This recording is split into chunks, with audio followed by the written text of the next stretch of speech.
দেখুন, মমতা ব্যানার্জি মানসিক সন্তুলন হারিয়ে ফেলেছেন। কর্দন কালকে ডাক্তার রাজেশ কুমারকে থানা মধ্যে মারছিল। আমি গিয়ে প্রতিবাদ করে ওনাকে রেস্কিউ করে থানা পুলিশ পালিয়ে গেছিল। মেশিন চেঞ্জ করা, কাউন্টিং হলে বদমাশি করা, ফলস ভোটিং করা। কালকে মাঝরাতে যে পবন সিংয়ের ওপর যে গুলি চলেছে, সেখানে বিরোধীরা বলছে যে এটা সাজানো ঘটনা এবং এটা নিজের গায়ের উপরে কেউ গুলি মারবে নাকি? মানে এটা তো কোনো মহামূর্খ মারবে না।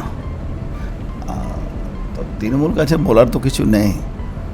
যা ভাবছে কি গুন্ডামি করব, বদমাশি করব, কেউ কিছু বলবে না, তো এটা তো সম্ভব না।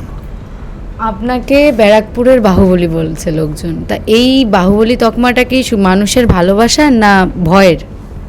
দেখুন, বাহুবলী যদি কোনো প্রতিবাদ করে, ধরুন কালকে ডাক্তার রাজেশ কুমারকে থানা মধ্যে মারছিল।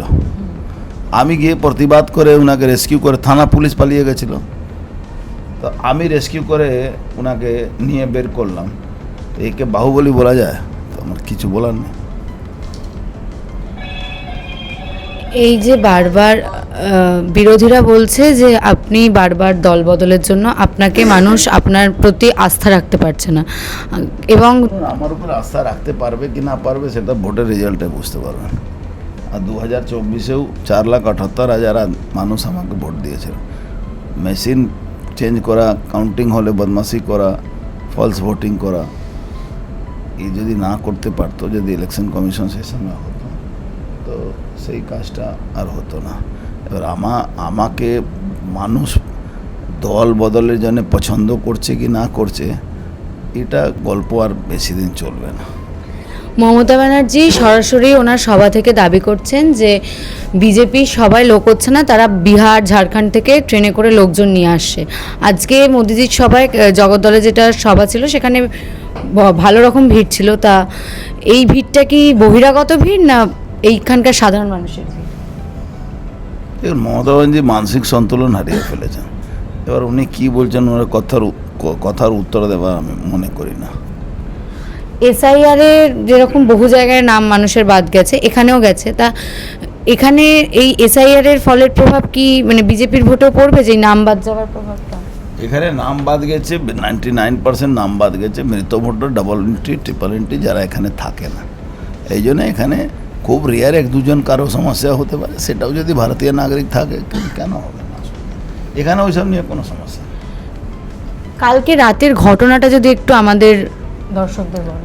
রাতে ঘটনাটা খুব মানে ডাক্তার রাজেশ কুমার মমতা ব্যানার্জির বিরুদ্ধে একটা এফআইআর করতে গেছে। পুলিশের এসিপি তৃণমূলকে ডেকে নিয়েও ভিতরে এফআইআর করছেন। ওসি ছিল না, এসিপি ছিল। এসিপি তৃণমূলকে ডেকে নিয়েছে, ডেকে ওখানে হাঙ্গামা করিয়েছে। আর হাঙ্গামা করাবার কারণে ওনার উপরে হামলা হয়েছে। ও তো একটা কনস্টেবল ছিল, ওনাকে ঘরে একটা লক করে দিয়ে, তার মধ্যে আমার কাছে খবর আসে, আমি পৌঁছে যাই। পৌঁছে যাওয়ার পর আমাদের উপরে অ্যাটাক হয়। তো আমি তো তুলসী পাতা আর বাতাসা দেওয়ার নিয়ে আমি তো মার খাবো আর বলবো কি আমি মার খেয়েছি, ও পলিটিক্স আমি করি না। তো তার জবাব তারা পেয়েছে। এবার জবাব পেয়েছে, মামলাটা ওখানে শেষ হয়ে গেল। মানুষ সব নিজের আমরা বাড়ি এলাম। ডাক্তার সাহেবকে ওখান থেকে রেস্কিউ করে। ইতিমধ্যে আমরা এখানেই বসে আছি, আমার ছেলে যে বাড়িতে থাকে সেই বাড়ির উপরে হামলা হলো, বম আর গুলি চললো। আমরা দৌড়ে গেলাম, কিন্তু ধরতে পারিনি। তার মধ্যে ওই গুলি বম চালিয়েছে, তখন ওই একটা যে ওর সিকিউরিটি পারসন ছিল তার পায়ে গুলি লেগেছে। এটাই ঘটনা। তারপরে এফআইআর হয়েছে, কিছু অ্যারেস্টও হয়েছে। এবারে বারবার অভিষেক ব্যানার্জি দাবি করছেন যে বিজেপির এবারে বাংলা থেকে তারা হোয়াইট ওয়াশ হয়ে যাবে। ভোটটা শেষ, আজকে প্রচার আছে। ওয়াইপ হবে না সাইপ হবে না স্কিপ হবে, সবটা আর কদিন। আপনি ভোট নিয়ে এবারে কতটা আশাবাদী? দেখুন, আমরা পরিবর্তনের লক্ষ্যে এদিকে এগিয়ে গেছি।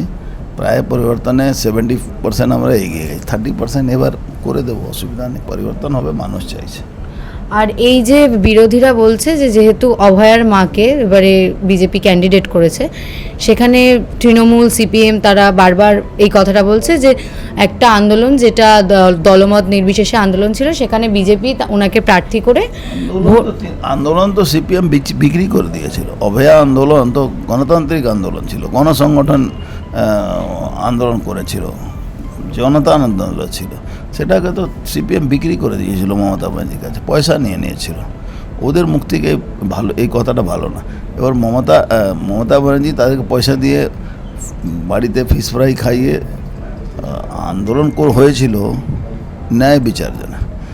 আন্দোলন এমইউ সই হলো বাথরুম পরিষ্কার করার জন্য, আন্দোলনে এমইউ সই হলো লাইট লাগাবো, আন্দোলনে এমইউ সই হলো সিকিউরিটি দেওয়ার জন্য, আন্দোলনে ক্যান্টিনের জন্য সই হচ্ছে। কী মানে আছে? আপনি আন্দোলন করছেন অন্য কিছু করা যায় না, আর সমঝোতা করছেন কিছু করা যায় না। মানুষ ওদের উপরে আর বিশ্বাস করে না।